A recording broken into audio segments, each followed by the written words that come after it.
Good morning, everybody. Good morning. Happy first 100 days. Before we begin, I want to acknowledge that the bipartisan Take It Down Act passed the House last night. This important legislation was championed and guided through Congress by our wonderful First Lady, Melania Trump, including through her direct advocacy on behalf of survivors during her passage efforts. The Take It Down Act criminalizes the publication of non-consensual intimate imagery and requires social media and similar websites to remove such content within 48 hours of notice from a victim. The First Lady thanks all those who voted in favor of this important legislation, and the President looks forward to signing it when it arrives on his desk. Today officially marks 100 days of promises made and promises kept by President Trump. This has truly been the most historic start to a presidency in American history.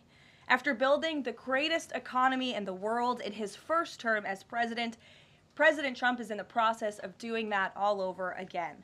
The American people trust in President Trump. Since his first day in office, President Trump has focused on defeating the Biden inflation crisis, bringing down the cost of living, and making the United States the best place in the world to do business, invest, create jobs, and innovate. And President Trump's efforts are working. 345,000 jobs have already been added since the start of President Trump's term. Last month's jobs report saw nearly 100,000 more jobs than economists predicted, and it was the fourth highest month for private payroll growth in the past 2 years. 9,000 manufacturing jobs have been added to the economy already. This is a sharp contrast to the 6,000 manufacturing jobs that were lost each month in the final 2 years of the Biden administration. The U.S. employment rate remains at historic lows. And thanks to President Trump, Americans are seeing price relief for the first time in years. The last inflation report showed the first consumer price decline since the COVID pandemic, a decrease in energy prices, and real average hourly wage growth. President Trump is delivering on his promises to lower costs for American families and businesses. Prices across the board for everyday goods have seen declines since this president was inaugurated. From airfare to used motor vehicles to prescription drugs, prices are dropping. In fact, last month's drop in the price of prescription drugs was the largest ever recorded. And after Joe Biden botched the response to the bird flu, President Trump and Secretary Rollins' aggressive plan have brought down wholesale egg prices more than 50% from Inauguration Day. President Trump ended Joe Biden's reckless war on American energy and fossil fuels and has restored American energy dominance. And Secretary Wright, Secretary Doug Burgum are working hard on that effort every single day. Oil and gas prices are now way down because of this bold approach. Gasoline prices down 7%. Energy prices are also down as well. The Department of Interior just announced a new offshore drilling policy that will boost oil production in the Gulf of America by 100,000 barrels per day. On the deregulation front, President Trump is committed to cutting senseless red tape, especially for America's small business owners who are the backbone of our economy. We know cutting regulation leads to lower costs and higher growth. The mass deregulation effort by this administration will help usher in the golden age of America, which is underway. Immediately upon taking office, President Trump blocked all of the unfinalized Biden-era rules, saving Americans more than $100 billion, or $2,100 per family of four over the next decade. And the president also launched a bold multi-agency effort to roll back existing federal regulations that drive up the cost of living on hardworking families. This effort is projected to yield significant cost savings in the coming months, including the EPA's rollback of tailpipe emission rules for light-duty and medium-duty vehicles and the Department of Transportation's latest corporate average fuel economy standards. These two efforts alone yield $755 billion in total savings, or more than $8,800 per family of four over the next decade. In total, the combined savings from all of these actions equal just over $935 billion, or nearly $11,000 in real savings per family of four per the coming decade. The press is not talking nearly enough about the positive impact of President Trump's deregulation campaign. And investments from the biggest companies and countries in the world are pouring in under this president. So far, total investment commitments under the Trump administration have reached more than $5 trillion. including $500 billion from Apple in U.S.-based manufacturing and training, $500 billion from NVIDIA in AI infrastructure, $100 billion from TSMC and U.S.-based chips manufacturing, and the $500 billion private investment by OpenAI, Oracle, and SoftBank in AI infrastructure as well. All of these investment commitments are estimated to generate at least 451,000 new high-paying jobs for American workers and families. At this point, President Trump has secured more investments in the United States of America in 100 days than Joe Biden did in 4 years. President Trump is America's businessman in chief, and that's why these trillions of dollars in investments are flooding to our country. The business community is bullish on America because President Trump is back in charge. Tomorrow, the president will host CEOs and leaders from several companies that have made these investments to tout their historic commitments to our country and encourage others to follow suit. Under President Trump, there has never been a better time to invest in America. And the president finally said enough is enough and refused to allow America and our workers to be ripped off any longer on trade. President Trump implemented powerful tariffs to end the era of economic surrender and to rebalance America's trading agreements. More than 100 countries have already come to the table looking to offer more favorable terms for America and our people.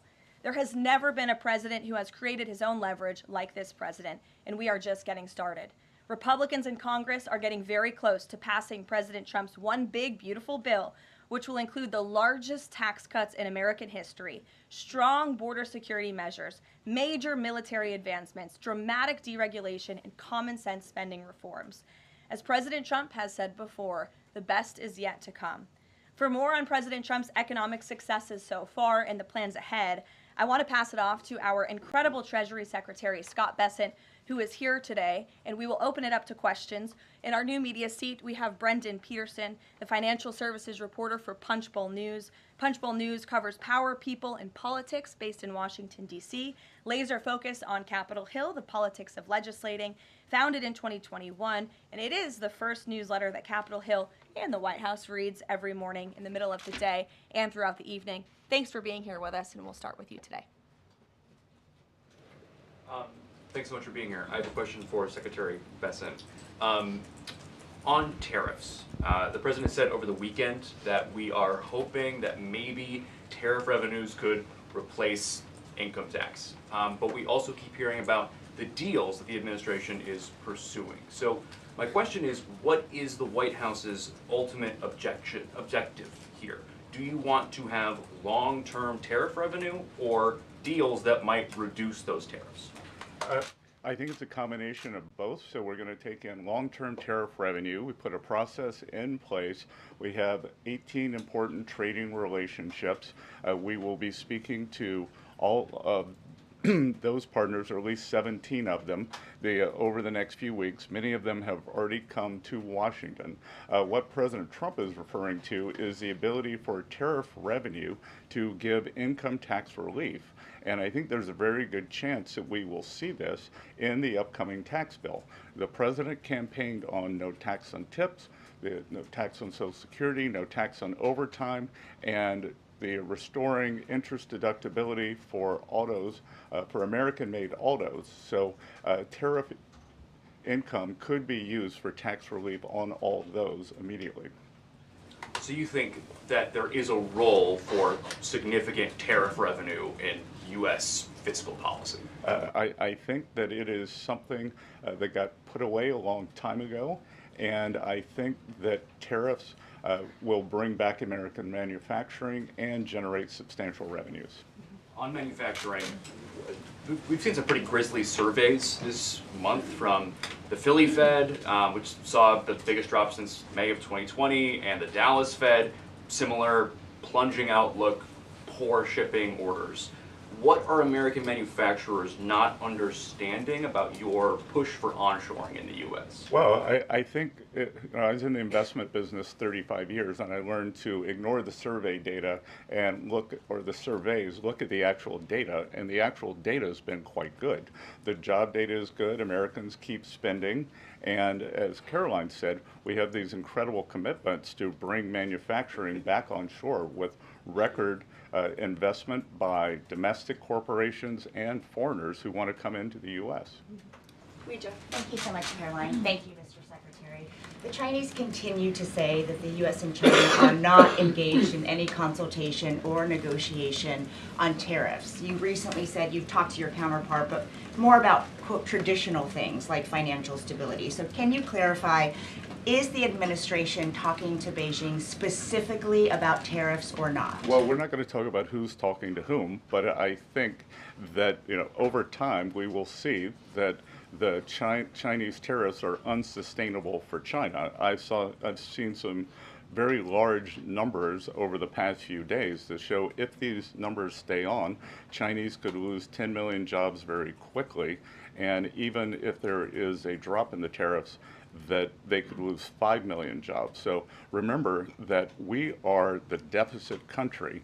They sell almost 5 times more goods to us than we sell to them. So the onus will be on them to take off these tariffs. They're unsustainable for them. And they are saying you guys are not talking about it. So is that true? Look, they have a different form of government. They're playing to a different audience. So I'm not going to get into the nitty-gritty again of who's talking to whom. But as I said, I believe for the Chinese, these tariffs are unsustainable. And very quickly, 2 days ago, you said you didn't know if President Trump had spoken to Xi Jinping. Do you know now? Again, I would say Caroline and I have a lot of jobs around the White House. Running the switchboard isn't one of them. Bloomberg, go ahead. Secretary Bessent, thank you so much for being here this morning. You've talked about the importance of giving investors certainty when it comes to the market, yet the Trump administration is continuing to negotiate several complex trade deals in a very sort of compressed time frame.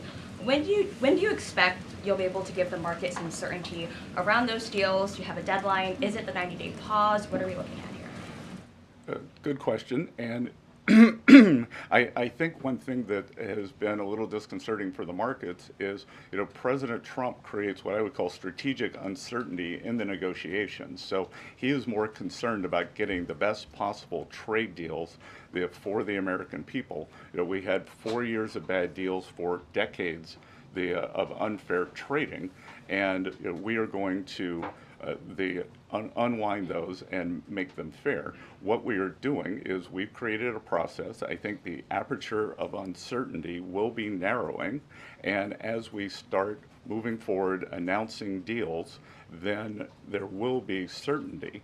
But certainty is not necessarily a good thing in negotiating. Mr. Secretary, last night there were reports on the administration sort of walking back a little bit on the auto tariffs. Can you sort of just elaborate on that decision there and what we can expect going forward, and why sort of the shift in those auto tariffs? Well, President Trump has had meetings with both domestic and foreign auto producers, and he's committed to bringing back auto production to the U.S. So we want to give the automakers a path to do that quickly, efficiently, and create as many jobs as possible. Jasmine. Thank you so much, Caroline. Thank you, Secretary. Back on China, does the administration anticipate supply chain shocks or supply shocks coming now that cargo shipments from China are significantly down? And if so, are there plans in the process of how to address that? I wouldn't think that we would have supply chain shocks, and I think retailers have managed their inventory in front of this. I speak to dozens of companies, sometimes daily, but definitely weekly, and they know that President Trump is committed to fair trade and have planned accordingly. And then second question, can you outline the timeline for when you think some of these deals, particularly with your Asian countries like India, Japan, South Korea, you may have an announcement? I'm glad you brought up our Asian trading partners and allies. They have been the most forthcoming in terms of doing the deals. As I mentioned, Vice President Vance was in India last week. I think that he and Modi made some very good progress, so I could see some announcements on India. I could see the contours of a deal with the Republic of Korea coming together, and then we've had substantial talks with the Japanese. Andrea. Secretary Bessent, just continuing on the path of the sort of like progress. You said yesterday, I think, that it was could happen as early as this week or possibly next week. Can you give us a bit of a timetable? And then I wanted to ask about South Korea specifically. They've said that they probably won't be able to make a comprehensive deal until early July because of their elections. Japan also has elections. And to what extent are domestic factors complicating your efforts? Canada just had an election. You know, are you seeing that you might have to think about delaying the 90 days? Well, I would actually take the opposite tack, that I think from our talks that these governments actually want to have the framework of a trade deal done before they go into elections to show that they have successfully negotiated with the United States. So we are finding that they are actually much more keen to come to the table, get this done, and then go home and campaign on it. Sean? I'm sorry, did you have a comment on whether something could happen this week or next week? For a deal. So, you know, you said yesterday. Again, I think that we are very close on India. And in India, just a little inside baseball, India, in a funny way, is easier to negotiate with than many other countries because they have very high tariffs and lots of tariffs. So it's much easier to confront the direct tariffs when as we go through these unfair trade deals that have been put in over decades, that the non-tariff trade barriers can be much more insidious and also harder to detect. So a country like India, which has the posted and ready tariffs, it's much easier to negotiate with them. So I think the India negotiations are moving well. Sean, go Hi, ahead. Mr. Secretary. So it was reported this morning that Amazon will soon display a little number next to the price of each product that shows how much the Trump tariffs are adding to the cost of each product. So isn't that a perfect crystal clear demonstration that it's the American consumer and not China who is going to have to pay for these policies? I will take this since I just got off the phone with the president about Amazon's announcement. This is a hostile and political act by Amazon. Why didn't Amazon do this when the Biden administration hiked inflation to the highest level in 40 years? And I would also add that it's not a surprise because, as Reuters recently wrote, Amazon has partnered with a Chinese propaganda arm. So this is another reason why Americans should buy American. It's another reason why we are onshoring critical supply chains here at home to shore up our own critical supply chain and boost our own manufacturing here. Is Jeff Bezos still a Trump supporter? Look, I will not speak to the president's relationships with Jeff Bezos, but I will tell you that this is certainly a hostile and political action by Amazon. And Secretary, if you have anything to add. Yeah, I would also add that the bringing down the terrible Biden inflation has been a priority for the first 100 days of the Trump administration, and President Trump has done a great job of leading that. Since January 20th, interest rates, mortgage rates are down, gasoline and energy prices are down. We're expecting the further decreases, and as Karoline said, the big tax on consumers that goes unnoticed is deregulation or regulation, and we are deregulating and bringing that down. So, from a household income point of view, we would expect real purchasing increases. We've seen them over the first 100 days, and we would expect that to accelerate. We are doing peace deals, trade deals, tax deals, and deregulating. And the deregulation is a longer lead time, but I think by the third and fourth quarters, that's really going to kick in. Kelly, go ahead. Thank you, Caroline. A question for you and Secretary Bessent. We talk a lot about volatility and uncertainty in the marketplace, and the president has stated all along that he's more concerned about mainstream America, the American worker.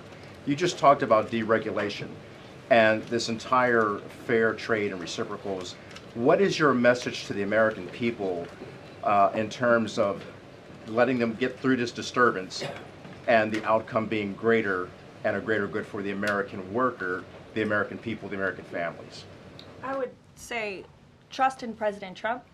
There's a reason he was reelected to this office. It's because of the historic success of his economic formula in the first term, and as I laid out at the beginning of the briefing and the Secretary has talked about and the President talks about every day, there's a proven formula that works. Massive deregulation, energy independence, and tax cuts, which are coming. And the Secretary is working very hard on that with our counterparts on Capitol Hill. If you want to talk about that, that's a huge deal to put more money back into the pockets of hardworking Americans. As for the fair trade deals the President is trying to negotiate, he's not just righting the wrong of the mess that he inherited from the past 4 years of the Biden administration. This is a mess that has been created for the past 4 decades that has sold out the middle class, that has moved jobs overseas. You think about our heartland, middle America, what towns used to look like, what they look like today. President Trump wants to restore the golden age, and it's a process to do that. And that process is underway, but he's put together a fantastic trade team. Secretary Bessent, Secretary Lutnick, Jamieson Greer, all working incredibly hard on this effort 24/7. But tax cuts are coming, and that's key. And Mr. Secretary, why don't you talk a little bit about that? Yep. So it's really a three-legged stool in the economic policy. It's trade, it's tax, and it's deregulation. So we are in the midst of addressing, as Karoline said, these long-term trade imbalances. The tax bill is going much better than I would have thought when I took office on January 28th, and that's through President Trump's leadership. That Speaker Johnson, Leader Thune are united. Speaker Johnson, we had a very good meeting yesterday with somebody called the Big Six, NEC Director Kevin Hassett, myself, Speaker Johnson, Leader Thune, Committee Chairman Jason Smith, and Senator Crapo.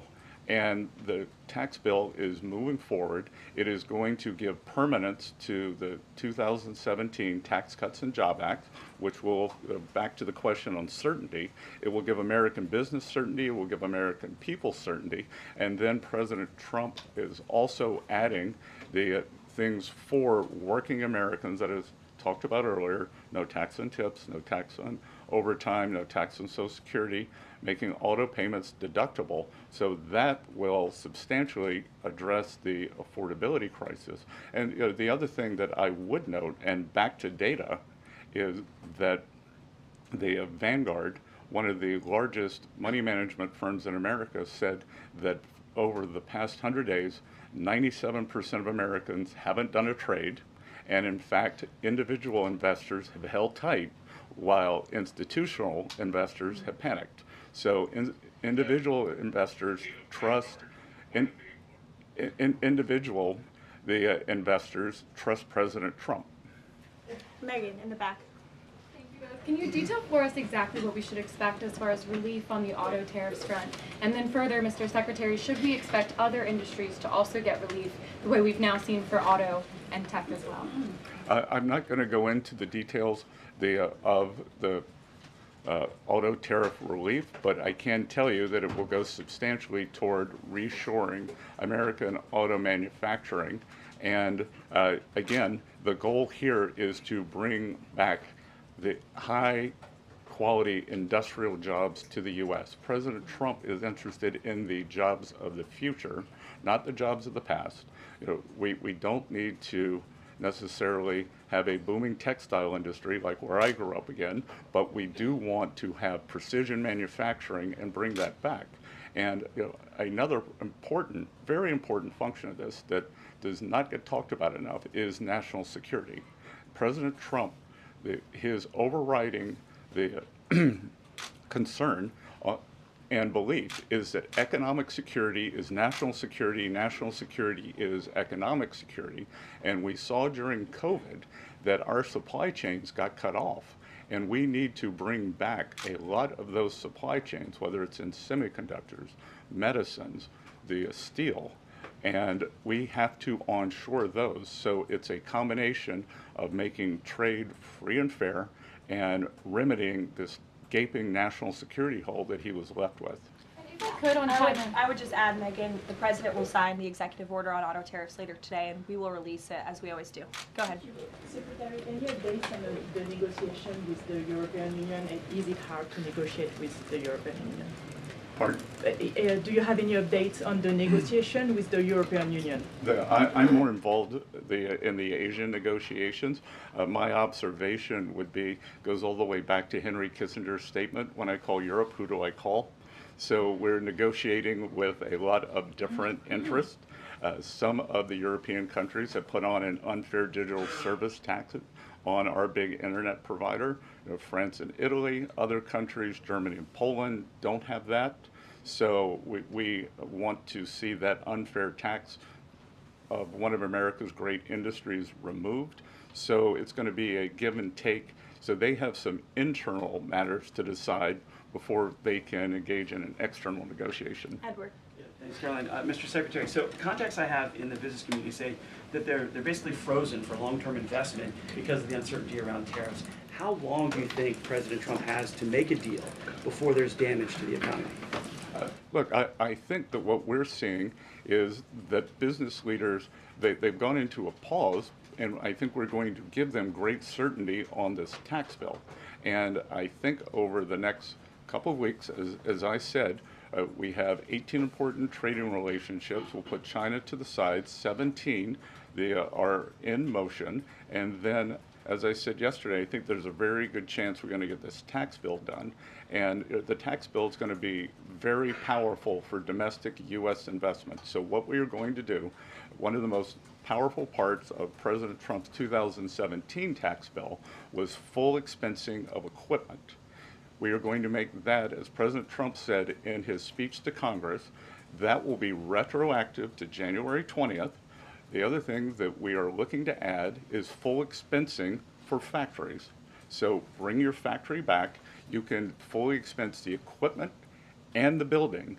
We will couple that with deregulation, cheap energy, and regulatory certainty, and that will continue to make the U.S. the greatest destination for domestic and foreign investment. And the president, well, if I could follow, just the president said that world leaders would like to meet with him in Rome, in Vatican City, about trade. Other than President Zelensky, who did the president meet with, and about trade, and when could we get some of those deals? The president met with President Zelensky, as you know, which we talked about, and the president continues to be engaged with his fellow fellow leaders around the world in the European Union. You've seen many of them visit the White House. I want to harp on, in closing, the point the Secretary just made. On the campaign trail, the president promised the American public that he was going to make America the best country in the world to do business again. The lowest taxes, lowest regulation, lowest energy costs of anywhere in the world. And if you do business in the United States, you won't pay a tariff, you won't pay a price. That's not just good for companies around the world, but it's good for the American worker. That's what this team is focused so hard on every day. We have work to do. The golden age of America is underway. But as I pointed out in the beginning, there's a lot of reason for the American consumer, the American CEO, the American small business owner to be confident and optimistic about this president and where we're headed. So you will hear more from the president himself later this evening. He is traveling to Michigan, as you all know. He'll make a stop at the Air Force Base with Governor Whitmer, and then we will head to a rally tonight where you'll hear more from him directly. So we'll see you in Michigan. Thank you, guys.